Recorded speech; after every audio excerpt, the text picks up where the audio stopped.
All right, I'm really excited to be doing this episode because one of my sort of day jobs in years past was working with teen moms, new, young, parenting, sometimes as young as 12, 13, 14, all the way up to 21 years old. And I know that becoming a new parent was difficult for many, if not all of them. A lot of what you do revolves around the topic of parenting. So, if we were to bring the listener as much value as we could today, what are some things that we would have to do to accomplish that? Yeah. So, parenting. So I think one of the things that if I could get one thing across today, um, to to parents, it would be to just ask yourself this question when you're making decisions on how you're going to parent, whether that's day to day or big picture kind of parenting philosophy questions. It's is this is what I'm doing, is this decision, is this decision best for shaping my children into the kind of people that I want them to be? Or is this trying to get them to do what I want them to do in the moment, right? What is the goal? And if I can help parents to have the perspective, the long term view, and just not get lost in the struggle of the day to day, then I would have succeeded. It reminds me of a phrase that I often use when I'm struggling on a different context, but the idea of my own goal setting, motivation, kind of feeling stuck or uninspired. I'll ask myself, I'll go on a walk and ask myself the question, what will my future self appreciate that I do today? And so that seems like a similar way of explaining that. It's a massive topic. We couldn't possibly tackle all of it on this episode. It's definitely one of those infinite lifelong games, maybe. But we have to start somewhere. So, in terms of the brand you're building, for lack of a better term, peaceful parenting, how do you define what that means beyond kind of the obvious that the word peace is in there? Yeah, so peaceful parenting it's based on the idea that parents should give kids the respect that they deserve just because they're humans, right? And so just like we would treat any other human with respect, we're also going to treat kids with that same respect. So even though we're bigger and stronger than our children are, we're not going to use that to force them to doing what we want, via punishments or consequences or other things like that. But as much as possible, peaceful parents seek to model good behavior, model doing the right thing, and reasoning with our kids as much as possible.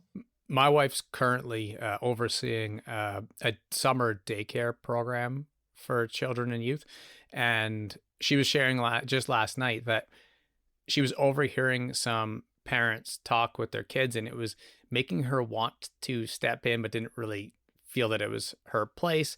And also, in both cases, those parents came to her afterwards, super apologetic, like, sorry, my kid is not behaving. In terms of being able to reach the people that you want to reach, because you may not get to know that woman who was standing in the hallway yelling at their kid yesterday, or the one that I saw just last week. Like, how are you going about reaching this audience? Yeah, so kind of what I'm doing, online specifically, is I'm putting as much value out there as I can. You know, I've read, you know, I don't even know how many parenting books I've listened to. I don't even know how many thousands of hours of podcasts on parenting, and now I have two kids of my own, and I've learned so much. And as I'm learning it all, I'm just like, man, there's just so much useful, actionable, practical advice out there, and just tips and help that so many parents, if they just made these like small changes, it would make such a big difference. And so that's kind of what inspired me to get started talking about this kind of stuff on the internet. Is man, if people just knew these few things, it would make such a big difference. And so I'm just trying to share all these things that I'm learning, all these strategies, all these frame shifts, all these mindsets, and yeah, that's where I'm coming from. And who would you say within that group, like parenting is a broad topic, but broad's okay. When you picture someone listening, let's say to your podcast, or if you were to share this exact episode with someone specific, or when you say that you're sharing online, like when you think of that sort of, to use an annoying business term, but that client avatar, the person who's the ideal listener, who comes to mind for you? Yeah. I mean, I'm helping people, or I'm targeting kind of new parents, people that are just getting started. Maybe they have small children, but also just kind of also parents that were raised use they were raised being punished, in a punitive environment. They were raised maybe with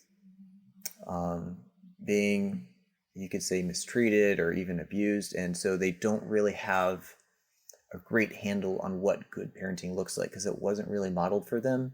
But they want to do better. They know they don't want to do what their parents did, and they know what they want to do better, but they might not know exactly what they should do, what they do want to do. And so I'm kind of trying to step into that gap for a lot of people that are wanting to do right by their kids, but they just need some practical help along the way. Simon Sinek says we should start with why. We're, roughly 6 minutes in, but I'm curious why this is such an important mission for you. So I didn't used to always be a peaceful parent. I was myself raised in a punitive environment, and I when I first heard about peaceful parenting, I was skeptical.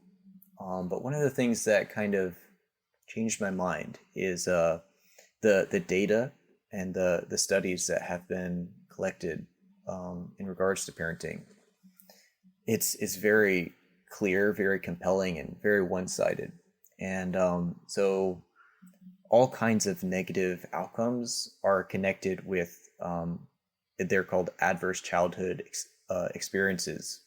Um, so that includes verbal abuse, physical punishment, which includes spanking, and a list of other kinds of ways kids have negative experiences. Another one is divorce, and so the data is very clear that kids that experience these adverse childhood experiences, they are at increased likelihood of experiencing things like depression, drug use, having dark thoughts, and even there's one statistic that is like kind of blows my mind still when I think about it. But children that experience four or more of these adverse childhood experiences, they on average have a life expectancy of 20 years shorter of a life than someone who experiences none. And so it's compare you can compare that even to smoking. Smoking shortens people's expected life expectancy by 10 years. So this is twice as big of a problem as smoking. And and a lot of people, they they are painfully underinformed on parenting, and they don't understand that there's a lot of harm they're doing and counterproductive things they're doing in parenting, and they're just a couple small tweaks, couple ideas that they could be exposed to, and it could change everything for their kids. And so it really is a huge deal, and it makes all the difference in the world to these kids. Something that I don't know that I've ever shared on this show, certainly it's come up when I've been on other people's podcasts and whatnot, is that our oldest daughter, if you look at the ACEs chart, lights up almost all of them from her early years. She was born to a drug addicted, homeless teen mom. and suffered from a lot of trauma at a really young age, moved around foster homes, etc.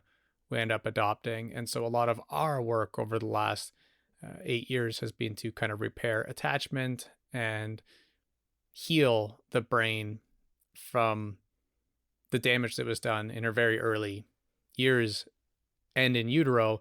And so I'm very familiar with ACEs.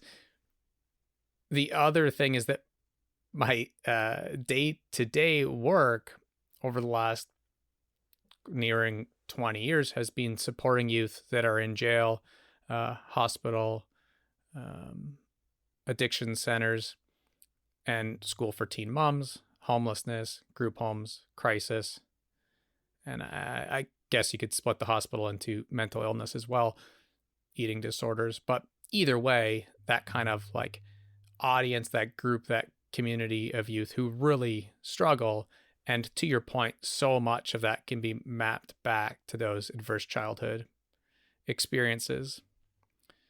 Now, this is, I know, a really fun episode for us to do because since I have that experience, I didn't have to do like as much research with those like specific topics, and I'm excited to kind of nerd out about parenting, but I don't want to lose the audience and the people who might be kind of new to this sort of stuff. So I'm trying to make sure that we don't have that curse of knowledge and that we're able to kind of talk through some of these topics.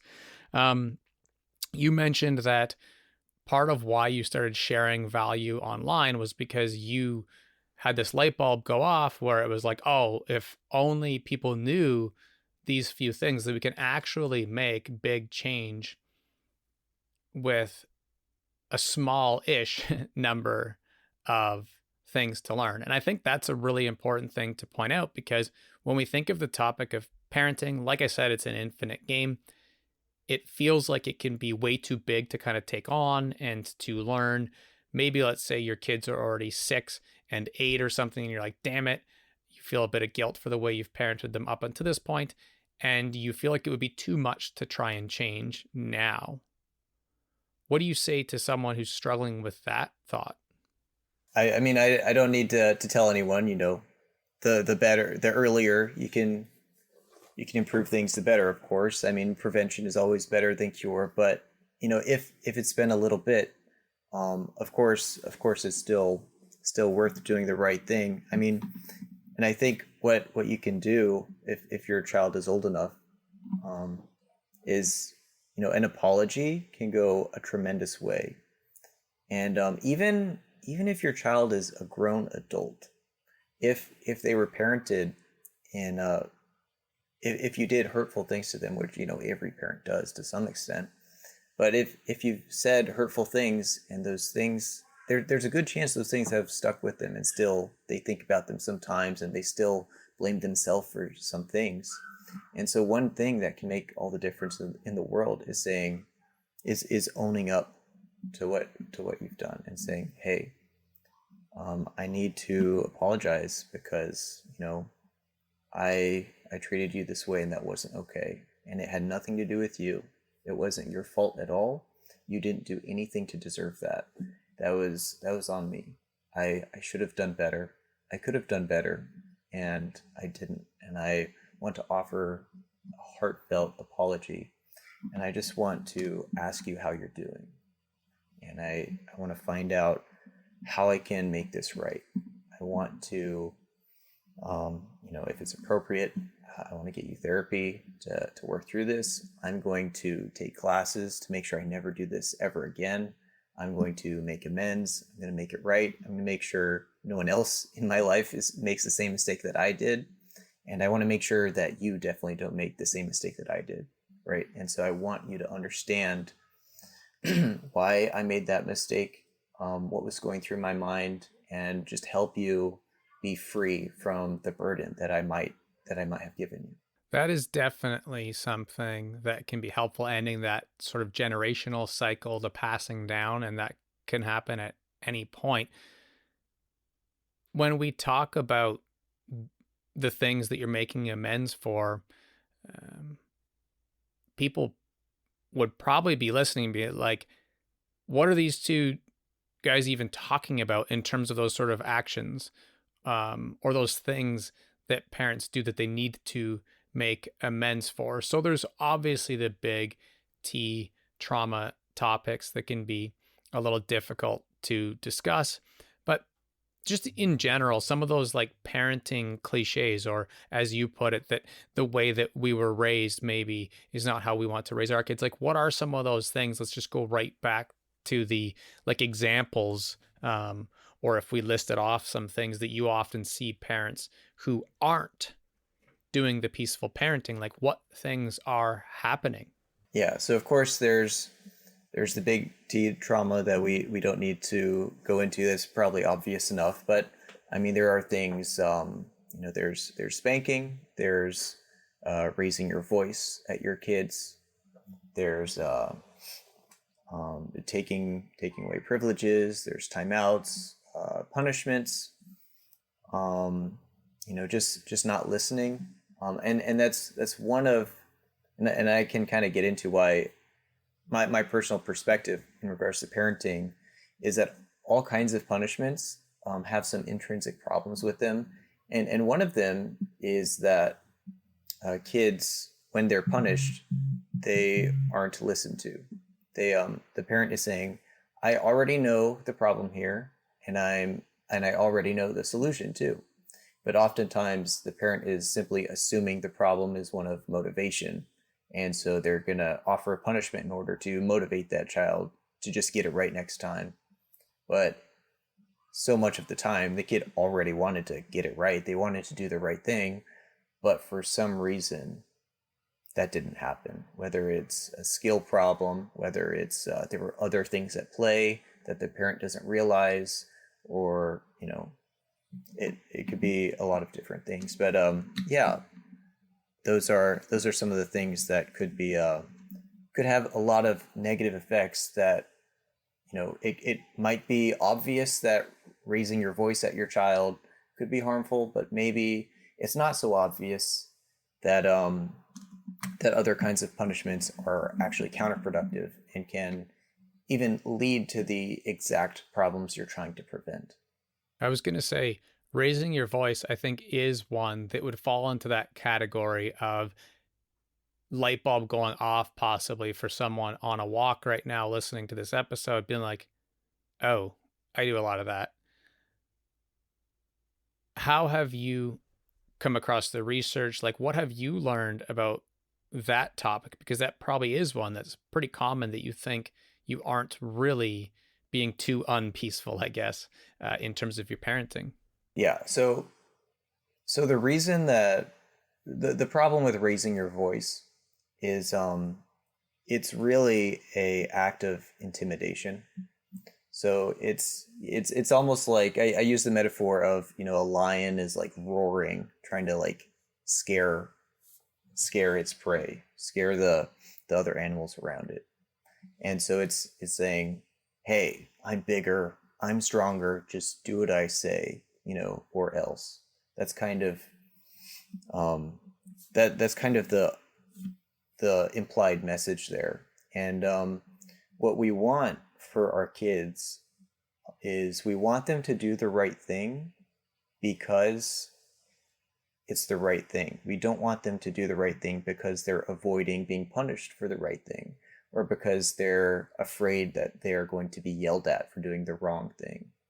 Right? We want kids to understand why it is a good thing to do the right thing. We want them to understand how their choices and their actions make other people feel. We want them to, you could say,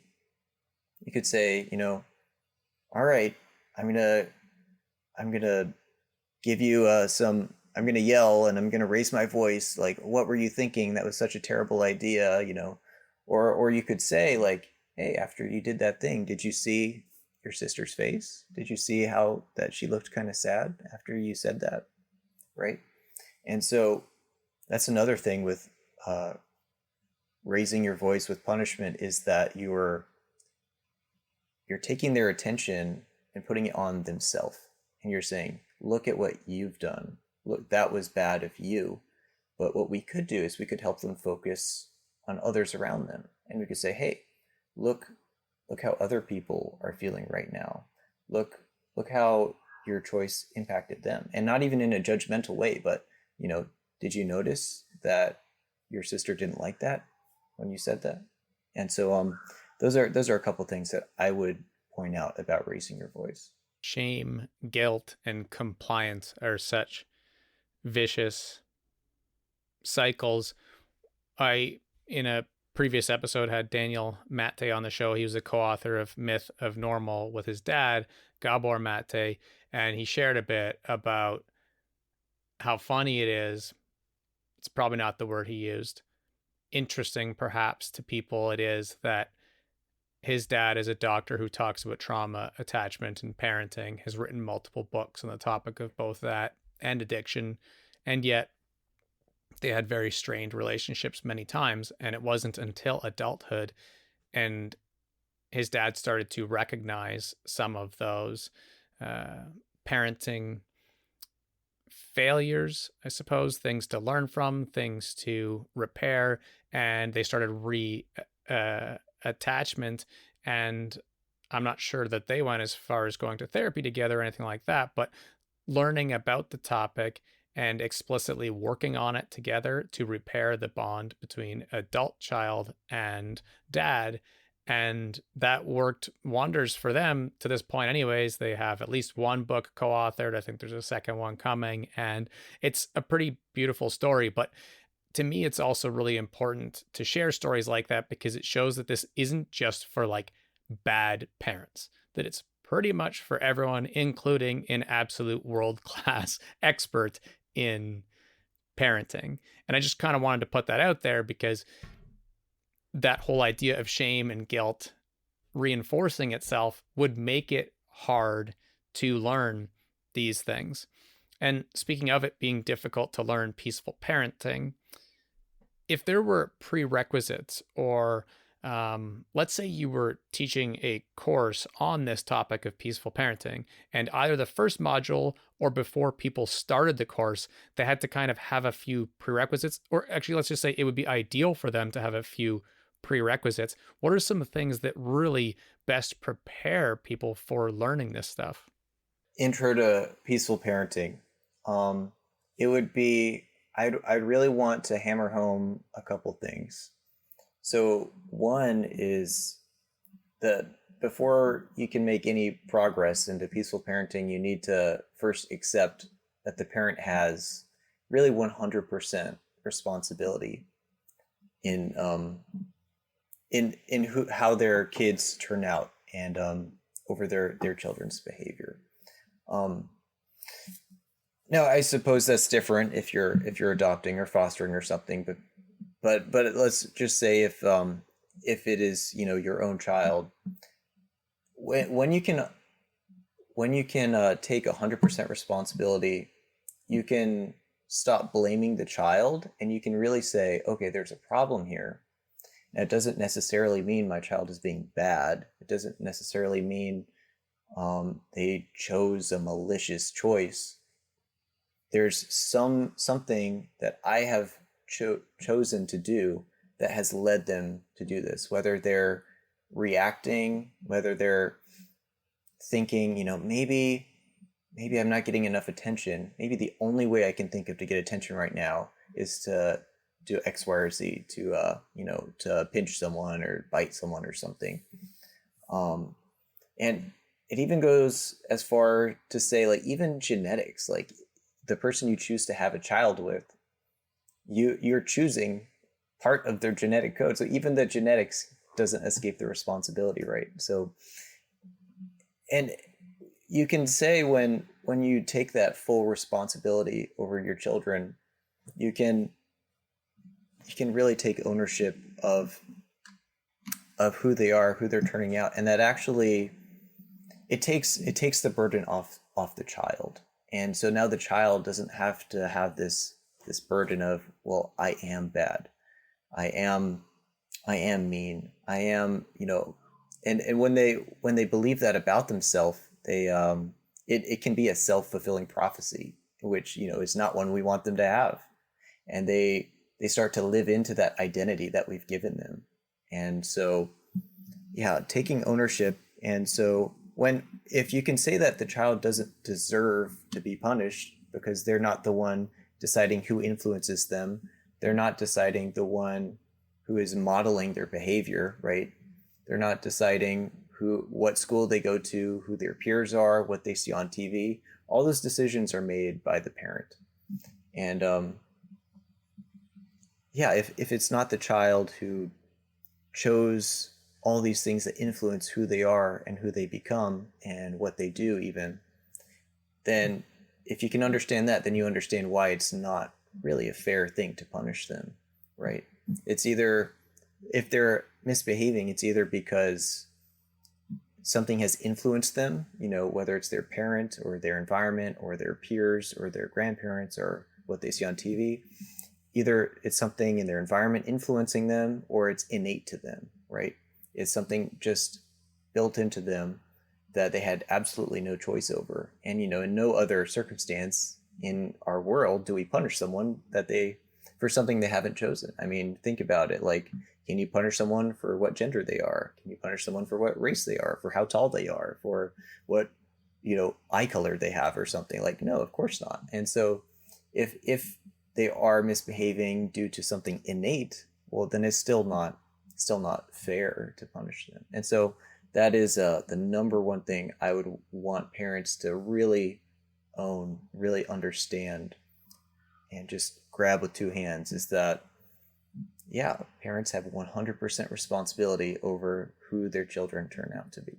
When you say that there's always something impacting it, one of my favorite parenting authors, because I haven't read your book yet, is Daniel Siegel. And he says that if a kid's really struggling, they are either hungry, hurt, tired, sick, or stressed.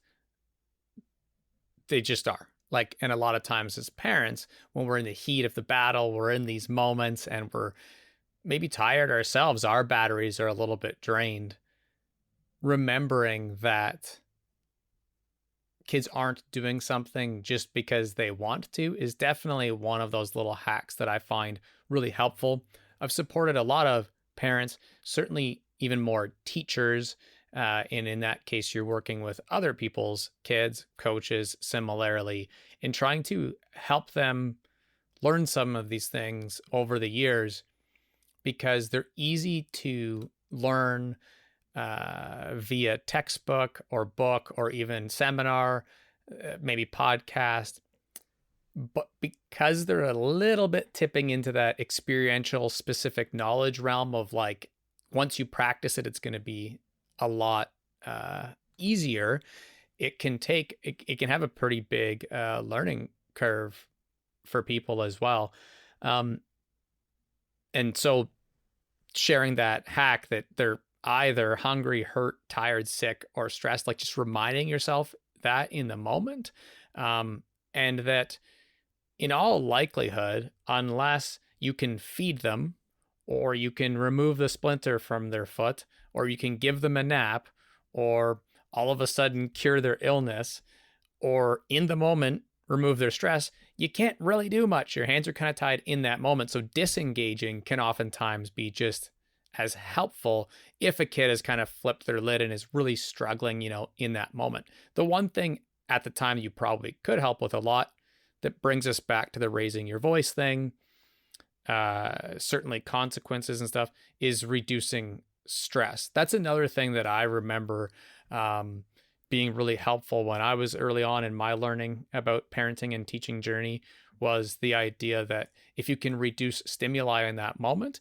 it can go a long way. And I saw this just yesterday. I felt so bad. I was like, oh, I wish I could help the daycare workers at my daughter's daycare, just with their sort of skill set around this stuff, because they were trying so hard to help this little guy who was in the hallway throwing a huge tantrum. And they were trying by continuously talking. And I could tell they were about to start talking. And every time they went to say something, I was like, oh. And I was walking down this really long hallway, and I just knew it was going to escalate and escalate and escalate. And all that kept going on in my head was disengage, disengage, like sit a comfortable distance away. Don't be higher than them, intimidating. Like you need to pull out all the stops right now, or else this is going to end up in like a real fight or flight type situation. Um, when those things happen, of course, a lot of times it's sit in the hallway. You've been bad, so you're going to sit by yourself for 10 minutes. I'm going to take your toy away, go to your room. You're not having ice cream after dinner. No movie this Friday. The list goes on and on. Raising your voice was probably a bit more of a blurred line, like someone listening being surprised by that. I think with consequences, people might be a little bit less surprised, but it's still such a classic thing. So let's chat about that one a bit. What have you learned when it comes to the reason that you say that things like punishments, consequences, timeouts are not helpful? So consequences and punishments. So if I could define that real quick, that would be like trying to take something away or somehow cause a child to feel unpleasant, to feel worse. It's a negative experience in order to try to motivate them not to do that thing in the future because they remember, oh, that was negative last time, right? And so there's some problems with that. And so a big problem, and I kind of touched on this a little bit before, is that when you give a consequence, you don't teach the child why they shouldn't do something. You're just telling them that they shouldn't do that thing. And, the child probably already knows that they shouldn't do that thing. And so then it would just not be helpful at all. I mean, like the classic line people say is, go and think about what you've done. Go to your room, think about it, and think about what you'll do next time, right? And, how many kids go to timeout, the timeout corner, the step, or go sit in their room and they say, you know what? That wasn't a good decision that I just made. Actually, next time I think I'll do this instead. Or, man, I sure feel bad about how I was treating that other person. I think I'm going to go apologize after. Like, kids, they don't say that. What happens is they get mad, they get frustrated. They're thinking, oh gosh, I just hate that this just happened. This was unfair. He started it. All these things. And so, yeah, it can be counterproductive in the sense that so another example is if you're trying to teach your young child not to take toys away, and then you, as punishment, you take their toys away, right? It's just hypocritical, and you're actually modeling the exact behavior you don't want them to do. Or some parents who use spanking as a punishment for kids hitting people. It's kids lessons for kids are much better caught than they are taught. How you're modeling behavior is much more important than what you're saying about how the kid should behave, right? The whole do as I say, not as I do. Kids are always watching, they're always listening. And if it's like trying to teach a child to speak Japanese, but you only like kind of know Japanese. It's just not going to work out well. Like, no matter what you say, every time you point out that they got something wrong, they're just not going to be fluent in Japanese if you're the only one teaching Japanese and they don't and you don't speak it that well. And so we need to be fluent, metaphorically, in good behavior. We need to be virtuous people ourselves. We need to be doing the right thing, showing them that we are resisting temptation. Oh man, I sure wish I could have that cookie right now, but I know that's not a good idea, and that it's almost dinner time, so I'm not going to have it. Like, showing them that we can have self-control, that we can restrain ourselves. And modeling is like one of the most powerful tools that parents have. And so, there's a couple problems with consequences and punishments. Yeah, we can flip it a bit too. A lot of times when I've shared this sentiment, people have had a bit of a light bulb go off, and it's that let's treat the situation from like a project management sort of lens. I come into your school or your house and I'm trying to help you be a better parent. And I say, okay, we want to figure out what's going on here. And if we're busy using consequences, I guess we could get into rewards afterwards, but let's say consequences and punishments for now. Either way, those external motivating things, and someone says, oh, finally, they're not swearing anymore. And I say, well, yeah, but you told them they couldn't play Roblox every day for a week until they stopped swearing. And they had the external abilities enough to do that. They're so scared shitless of not playing Roblox that they're not swearing now. Oh, great. That's another terrible lesson to learn. And you get into the situation where you get so lost in what the correlations are. And so a lot of times I'll say, try to standardize as much as you can. The classic version of this that pisses me off so much is schools removing things like art, music, and of course, sports always being the main one to go when a kid acts out because, oh, well, if you can't behave, quote unquote, in class, then you aren't allowed to play hockey. And like, we've become so surrounded by these sort of cliches that we don't even realize how problematic that is. And as we are talking right now, there's probably daycares and schools impacting millions of kids like that just today alone by creating this consequence. And then all of a sudden, they start behaving in class. Possibly that takes some higher order thinking on the kid's part. But if they do, then they get to play hockey again. And if they don't, then they're still not playing hockey or football or whatever the consequence was. And so that kind of misunderstanding of like why the behavior sort of stopped, I think, is another thing that we often get wrong when it comes to that stuff. I definitely have some questions about sort of the brand you're building and what some goals you have are. But before we move away from like the kind of step by step, I use the example of if you were to package this stuff as kind of a course or to teach it, what are some things that you would mention? I think that was really helpful. The not raising your voice, not using timeouts or consequences, understanding where behavior comes from a little bit. What are some other things that are kind of in that solar system of being a peaceful parent? It's easy to say, don't do all these things, don't raise your voice, don't use timeouts, don't spank. But it's also, of course, equally important, if not way more important, to talk about what parents should do, right? And how do you shape your children into the kinds of people that you want them to be if you're not using negative reinforcement. And so what I one of the things that I teach parents, I'm a parenting coach, and so one of the things I'm coaching my these clients through, these parents, is I'm kind of teaching them how to collaborate with their children to solve problems, right? And I do like that choice of words, collaborative problem solving. And kind of how you do that is it's all about listening, when there's a you can call it a misbehavior. I like to frame it as you have an expectation that they're not meeting.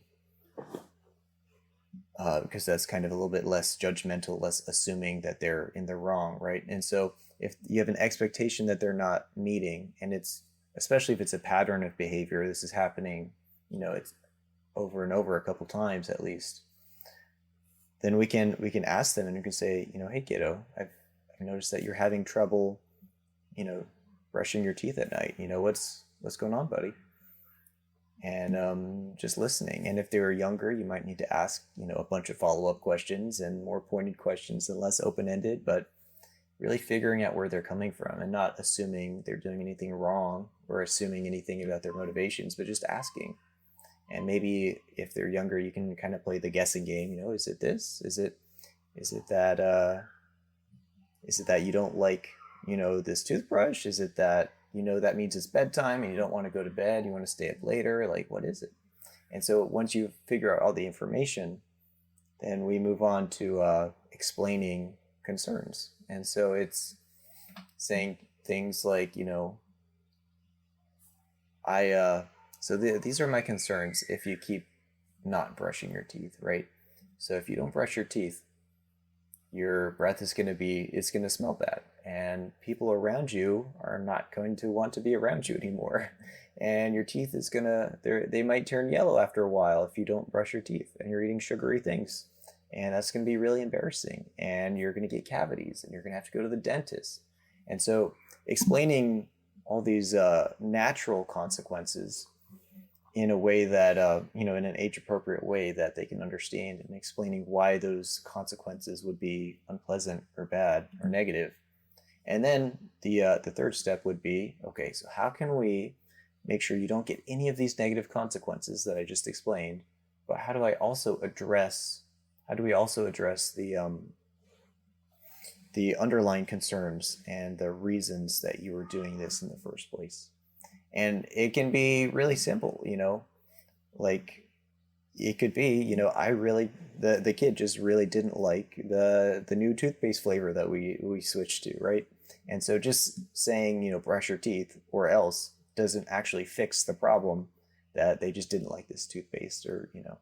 So figuring out what the problem is, explaining why we don't want them to keep having this problem, keep not meeting this expectation, and then working together with them to find a solution that they're happy with. And if they can agree to a solution and they're part of the decision making process, and they can say, hey, actually, I'm not happy with that solution because of X, Y, and Z, well, then now they're much more likely to actually keep that deal because they were part of the deal making process. It's not just a unilateral mandate that the parent is just giving them, just do this or else. Now they feel heard, they feel like their concerns were listened to, they feel validated, and yeah, that's kind of the general approach that I recommend that parents take in order to kind of solve like what to do instead of just what not to do. That's beautiful. And one of the things that I'd like to add on that kind of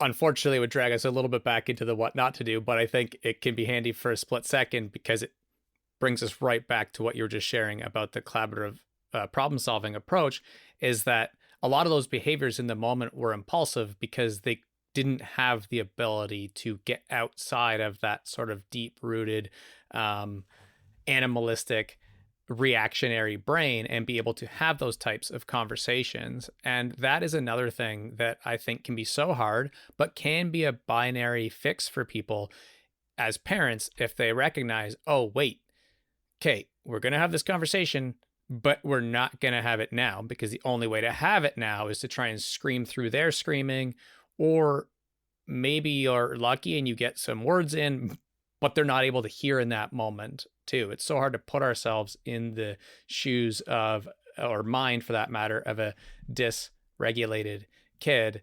And I'll stick with the positive too, because I was going to ask, well, if we use the power and intimidation, we use some of those bad things, the adverse childhood experiences are pretty specific. What are some of the impacts that has long term? Now, maybe a better way to ask it then, because let's stay on the smiley face side, is if we are using some of the peaceful parenting, what are the positive results that you've seen? On the positive side, you would say that they are having empathy. They're aware of the effects their actions have on others and how those choices make others feel. Um, they are intrinsically motivated. They're doing things that they should do because those are valuable things to do, because it makes sense to do them, right? When you punish, you're just teaching them to do things because they want to not get punished. But if you help them understand why they should do those things, now they have a motivation. And so, yeah, intrinsic motivation. And then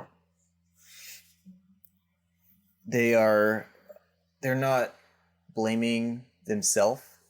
They're taking responsibility for their actions.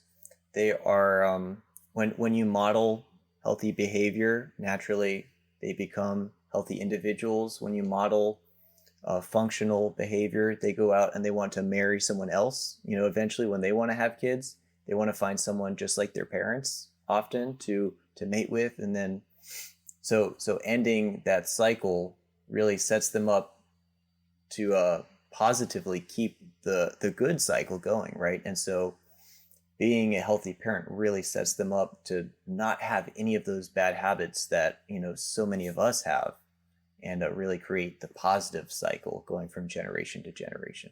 It would be good to hear some stories, some experiences that you've had with this stuff. Um, let's go in kind of chronological order. First off, as a child yourself growing up, uh, what are some things that now that you know this stuff, you look back, and of course, we're not going to try and be blaming your parents or what have you. Could be positive, negative, anywhere in between. But what are some things that you can remember that looking back now, you've had to change how you see some of those things when you were growing up? I growing up, it was I was spanked pretty regularly for talking back was one, or for antagonizing my siblings. And yeah, I mean, talking back, peaceful parenting has really changed my perspective on that. I mean, oftentimes it's just pointing out inconvenient truths for the parent, and pointing out that the parent is being a little bit hypocritical and saying, well, didn't you just say this and then now you're doing that? And then instead of actually considering, hey, wait a minute, maybe I did just do that, it's just no talking back, here's a punishment. And that was really frustrating as a kid, making oftentimes legitimate criticisms and then kind of getting lashed out at. And or now I lost, for me it was taking away my PlayStation when I would act out or talk back or antagonize my siblings. And I just I do wish that, I mean, if I could go back and you know talk to my parents, just say, hey, why don't you it would be great if you could just, instead of just punishing me for doing things, just kind of sit down and talk to me and ask me about my perspective and really figure out where is this problem coming from, rather than kind of just these band-aids, putting band-aids on the problem. Like, why don't we get to the core about where this misbehavior, where this talking back, the criticism is coming from? Is there any nugget of truth in in what I was saying? Is there any reason I might have been acting out in those ways? And yeah, just if they could have had a little bit of curiosity about where I was coming from, that would have made all the difference in the world to me. What a great way to put it, staying curious. The the part of my brand with respect to just keep learning, a lot of people think that that has to do with education. Obviously, it does. Or something like you might go learn new skills on Skillshare. Certainly, it does that. Growth mindset, lifelong learning. But I often share a longer one, but it'll be this very tiny story right now because I want to keep going on your stuff. But the idea, the actual genesis of that for me was out of mental health struggles and appreciating that once I take a learning stance in any relationship, that life gets better. And that's really where that kind of like hashtag, like I used to share that to people for the last 20 years, just remind yourself, just keep learning, just keep learning. And then eventually I turned it into a blog. You shared the idea that a lot of times they're reflecting back, and that made me think of another little tip that, whether we like it or not, our kids are oftentimes just mirrors, right? They have those mirror neurons. They're reflecting sort of our own emotions, our own tiredness. Actually, a lot of the things that I said earlier about being hungry, hurt, sick, tired, or stressed, as a parent, if you are one of those things, your kids are going to reflect that back. They biologically, physiologically, psychologically, it just happens. And at times, when I've shared that as a tip, I think people turn to guilt and shame and being defensive, not wanting to blame themselves in the moment. And I also feel like it's important to point out that none of this is meant to blame the parent, the teacher, the coach, because that's not going to be helpful either. But as you put it, as I just summarized, taking that learning stance is where you can operate with like continual growth in these areas without feeling the shame, guilt, and blame, but appreciating that behavior is kind of like a sign. A mirror can be really helpful when it comes to that. One of the things that I'm working on right now is kind of classic personal development slash self-help genre book. And I was just writing today about how important becoming critical thinkers for ourselves is, and how much we don't realize, like a fish discovering water, we don't realize because we're so surrounded by what we've learned from our parents or the way we were raised. And at some point, we have to switch into taking ownership over our own actions, failures, decisions. Well, for that to happen for a child, parents have to be willing to recognize that we don't own our kids either, that they aren't property of ours, that we can't fully control them. And that happens, I speak from experience now, at a pretty darn young age, in some ways, kindergarten, right? They're going to start to spread their wings a little bit. So I would love to know, let's say if somebody wasn't able to access peaceful parenting, they're listening to this episode. Let me rephrase that. They didn't have peaceful parents themselves. They also don't have kids, but they're still a listener of the show. And you're able to share some things in that self-help book for teens that I'm working on that you feel like they should hear that maybe they didn't get because they didn't have peaceful parents. If that makes sense at all, I would love for you to share with that audience how you think they can go on still thriving. Yeah. The number one thing that I would want these kids to learn is you were not a bad kid. Um, there were a lot of things in your environment growing up that were completely outside of your control. Your parents or whoever was taking care of you did a lot of harmful things, if that's true about you. They may have hurt you. They may have said some things that stuck with you. They may have modeled really poor behavior. And we are designed to fit in with the people that we are raised around. We become just like the people that we are around. And when we grow up, for as long as we live in our parents' house, we are heavily influenced by them, even more than we would be by a friend or a roommate, because they're our parents and naturally we're bonded to them. We're looking up to them. They're our role models. We want to be just like them. And so if they're making mistakes and then we make mistakes just like those, that doesn't make you a bad person, because that's just how we're made. We're made to be just like our parents. And so if we want to break those kind of generational cycles, it takes a lot. It takes a lot. It takes often therapy, reading self-help books. It takes insight, journaling, prayer, epiphanies, and it's an unnatural thing to shift a large in a big way away from how we were raised, but it can be done.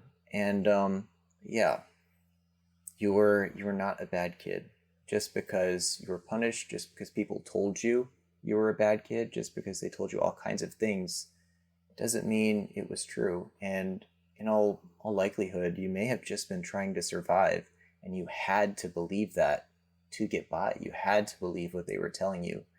Oftentimes, kids don't have the freedom to say, no, I don't think I'm a bad kid. And I think what you're saying about me is a lie. Like, volatile people will respond in volatile ways to calling them a liar. And so, yeah, it's a survival strategy to kind of accept what we're told about ourselves. And yeah, once you can be freed from that identity of I am bad, I was bad, now you can say, I think I'm actually kind of a good person. I'm improving. I can do really good things for the people around me, and in the future, if you have children, I can make them. They can be good people too, and I can be the parent that they need me to be. You just reminded me of another really helpful thing for parents, and that's that when the kids do feel safe, if we're parenting the right way, we're going to get to see a lot of those negative behaviors, those struggles, those moments where they're dysregulated, they're tantruming, they're yelling at us, they're doing things quote unquote out of character. Uh,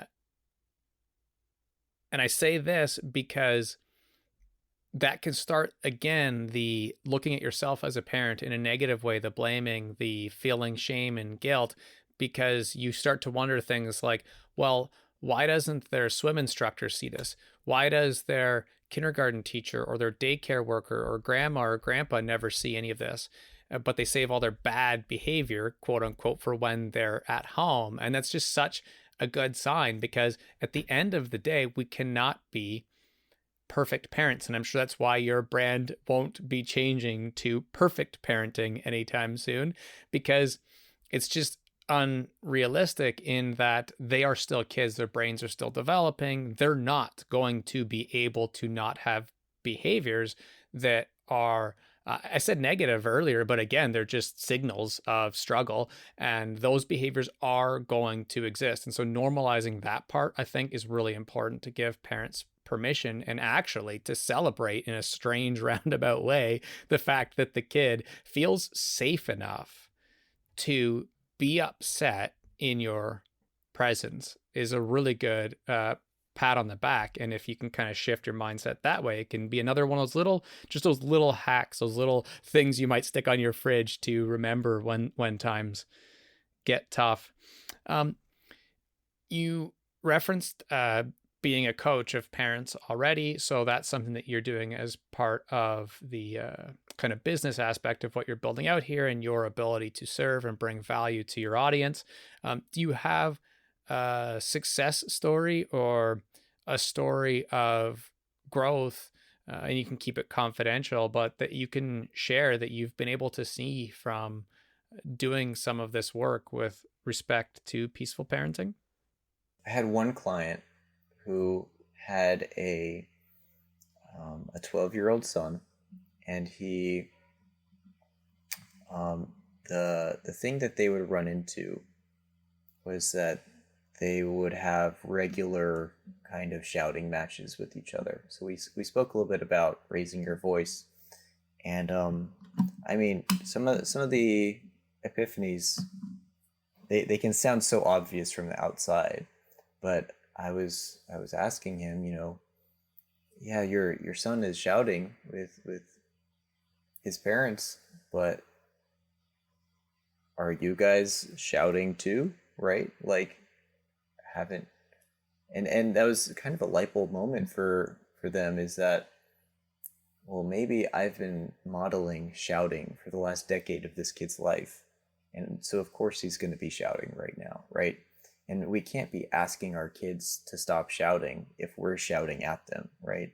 And so sometimes it's just so simple. And I went through and I was you know teaching them and helping them. They would come back and we would talk about how it went, and talking about the collaborative problem solving, and just, this kid, in a way, like he'd been lectured to, but I'm not certain that he had really ever been like reasoned with to on like serious important things. And so just starting that shift away from intimidation, away from power struggles and towards just laying down your weapons, saying, hey, I'm here to work with you. I really care about you. I'm going to refuse to escalate in any way. And I'm just going to listen to what you have to say. And if I have some expectations you're not meeting, let's talk about it, right? And let's find a solution that we're both happy with. And it's a complete, just a complete shift on perspective, and it worked. It worked really well for them, and it takes a long time for kids if they've been, shouted shouted at and have been shouting for a decade at that point, I think. And it takes a long time to undo those habits, especially for the 12-year-old, but even for the parents, right? It's hard for the parents to change, but giving the kids some grace, understanding where they're coming from, that's what you've taught them. And yeah, just starting that understanding that I will not allow myself to raise my voice. If I ever raise my voice to you, please, I'm inviting you, I'm asking you, I'm welcoming, like, just let me know. Just say, you're raising your voice right now. You said you wouldn't do that. And then I will tell you, thank you so much. You are totally right. I did just start to raise my voice. Thank you for telling me that. Let me try again. Let me rephrase. And yeah, that's it worked. It worked well for them. We don't want to add too much math to the situation that is a really like heartfelt, loving sort of thing, but being a little bit data driven, borrowing from business, art, and sport a little bit. Another thing that if people are, and goes back to the prerequisites of being able to learn this stuff, if they're willing to engage in a growth mindset and improving themselves, then I think they can be ready to track a little bit too. And this is another thing that you'd be at risk of creating shame and guilt for, unless you are ready to realize, like, hey, I just want to be a little more aware from a data-driven perspective of this. And so something that people can do is, let's say on the perfectionistic end, start a Seinfeld streak. And so Seinfeld streak, meaning he used to share that his advice for people who wanted to get better at telling jokes and stand-up comedy was to make sure that you write a new joke every day and keep that joke going for as many check marks as you can. And you don't want X's. If you get an X, you just restart again. And this is all so funny because it's like the kids' potty chart with the stars going on their thing. But this is for the parents to be aware of. I did not yell at my kid today, check mark. If you're still growing into that, another way that we can borrow is from golf. And so because it's golf, they would say put tees in your left pocket. And every time you have negative self-talk, you move a tee to your right pocket. And you could start with maybe 18 tees and because you're beginning. And so your goal is to, by the end of a golf round, still have as close to 18 tees as possible, at least only have moved 17 over and only have one left. But as you get better and better, you could remove them. Maybe you put 3 tees in your pocket for that round of golf. And so in our home, it could be coins in your pocket. It could be little gems or something. And every time you yell at your kids, you have to move one of those over to the other pocket. And it also, for me, when I employ any of those types of strategies, is just something that I think more metaphorically of in my mind. Like, if I'm having a tough week, okay, I'm aware that I just moved a bead from my left pocket to my right pocket twice today, and it's like the morning still. So I need to chill a bit, and just being a little bit aware of the data around that, I think, can be another little hack that adds to the toolbox of helping people. You mentioned collaborative problem solving, and that you have read a ton of books, listened to a lot of podcasts. Before we end up doing the rapid fire questions and signing off here, I wanted to make sure that I asked you, like, if there were kind of the top couple resources that you would point people to. Let's assume it will be your podcast, your posts, anything that you share on your website. But what are some other things that you've learned from, or heroes that you look up to in this space? Huge one. One guy that's been talking about peaceful parenting for a long time. He actually finally just put out a book with the title Peaceful Parenting this year. It's his magnus magnum opus on the subject. His name is Stefan Molyneux. Um, his book is Peaceful Parenting. It's a very comprehensive kind of philosophical, ethical, moral look at parenting, kind of looking at the data, kind of hammering down all the arguments, common excuses and questions about peaceful parenting, and arguments in favor of more aggressive or punitive parenting. That's an excellent resource. And then if you're wanting to, if you're interested and you're wanting to get into this kind of collaborative problem solving, there's a really great resource on that exact topic written by Ross Green, who's a PhD, and he he wrote a book called Raising Human Beings, and so he talks all about practically what, like, why you would want to be, solving problems instead of punishing misbehavior, and he gets very practical in exactly what to say, how to say it, when to say it, all these details. That's an excellent resource as well. Raising Human Beings by Ross Green. I appreciate you sharing those and look forward to the content that you put out in that area that continues to be helpful and really change lives. It's important work that you're doing.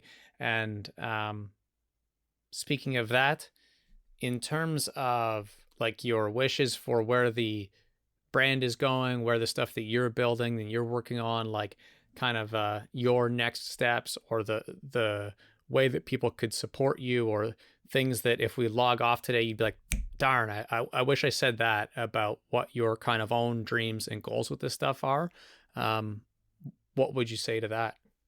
Yeah, so kind of where I'm moving as a brand, and kind of uh, business wise, if people want to support, or if they want to just become a peaceful parent, they're hearing about it, they're interested, they really don't know what that would look like practically, but they want to know what it would look like. I'm actually starting a community for peaceful parents, and it's going to have courses, mini courses in there about peaceful parenting. And the reason why it's a community and not just a course, is because just parenting is something people just have so many questions about. I heard these principles, but what about this like particular situation? What about like when I'm changing their diaper? Can I force them to do it then? Is that okay? Or like all these questions. What about the gray areas? And what about when they're a toddler and they can't really reason yet? And there's all these questions. And so I want to create a space where people can ask their questions, and they have all these other people who are also peaceful parents that are saying, "Oh man, I just figured that out. This is the conclusion that I came to, right?" And that's another thing, is that so many people are surrounded by people in their daily lives that are not exactly peaceful parents. Maybe they are a little bit better than how their parents were. Maybe they're less punitive, but maybe they're shifting from spanking to timeouts. Maybe they're shifting from, verbal abuse, raised voices, name calling, and they're shifting to taking away privileges. But it's still not quite peaceful parenting. Well, the community is a great opportunity to surround yourself with other peaceful parents and just have people to ask questions of. And so if anyone's out there that wants to learn about peaceful parenting, yeah, that'd be a great place to learn all about it, and to be connected with all kinds of other peaceful parents as well. I love it. If I can ever be of support when it comes to attachment around adoption, or how people deal with the education system as it relates to their kiddos, and struggles with intestinal issues, is another very big one close to our heart here in this home that has led our daughter to being in the hospital a few times. And again, I wouldn't talk much about publicly, but I know that's a common struggle of parents with kids. Like, if anything in that community, I can ever serve and be of support to you, please do let me know. Or parenting in general, but it's always good to support parents, that's for sure. So I love to ask some rapid fire themed questions on this show. And we pretty well talked peaceful parenting, I think, for the whole time. A lot of times we hop around different subjects, depending on the episode and stuff. But in this case, I'll say that things can certainly be off topic from all this, or maybe they're on topic, whatever you want. But the first question is always one thing that you are actively learning right now. Man, I'm learning that you can learn all the theory you want, read all the books, but in when it gets to the heat of the moment, sometimes you can do things, you can say things, and then later you're just like, what in the world was I thinking? And of course, it's not something I haven't learned before, but it's like, man, even in parenting, even in marriage, it's just like, where is this coming from? So I'm actively learning what what I need to learn. Well, I'm actively learning that kind of self-reflection and just figuring out where is this stuff coming from, because it's got to be coming from somewhere. It's not random, right? So that's one example. And as someone with parents, this question may carry some extra meaning, but if you could only leave one piece of advice for the next generation, what would that one piece of advice be? Oh man, it would be connection over correction, right? It's not primarily about punishing badness in our children. It's about connecting with them, understanding where they're coming from, really get to the root of things, and really start there, listen, and solve the real problem. Don't just assume it's a problem of motivation, but really connect with them before just jumping to correcting. That's awesome. And if you were to ask me one question, again, could be on this topic or completely off topic, but you get to be the podcast host for a few seconds and ask me a question. What's something that comes to mind? Yeah. So what is one thing you've learned about parenting in the last, let's say, the last year, that has just been a big frame shift that you just didn't see coming?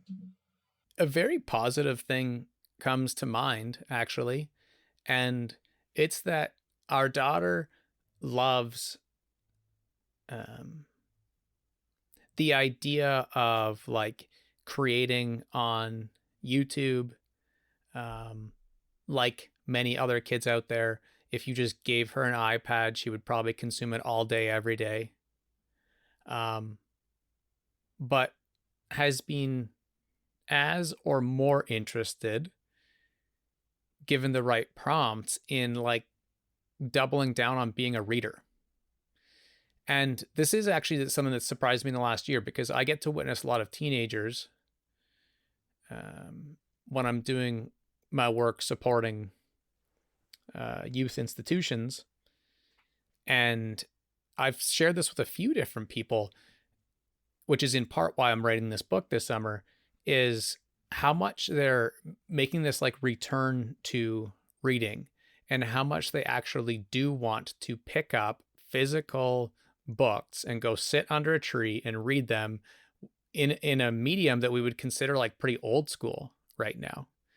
So I think for anyone out there who is thinking of sharing something with kids, like, don't lose sight of the fact that books are still,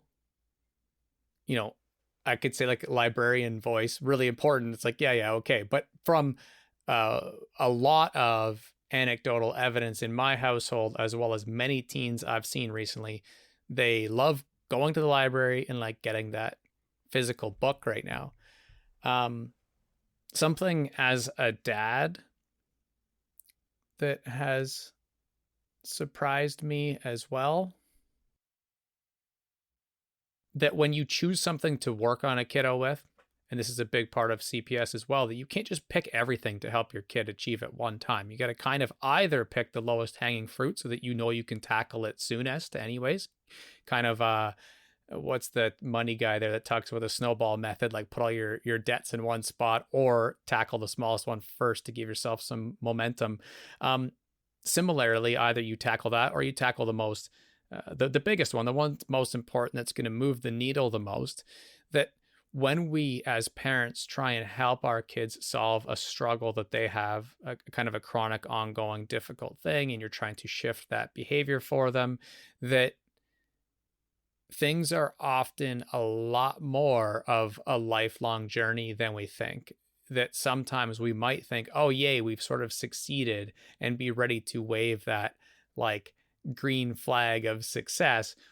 And then all of a sudden, a few weeks later, if you had let up on the habits and the systems and the supports that got them there, that maybe they are struggling with that again, you know? So our daughter used to have nightmares, and for the longest time wasn't. And then, you know, they kind of creeped back in a tiny bit.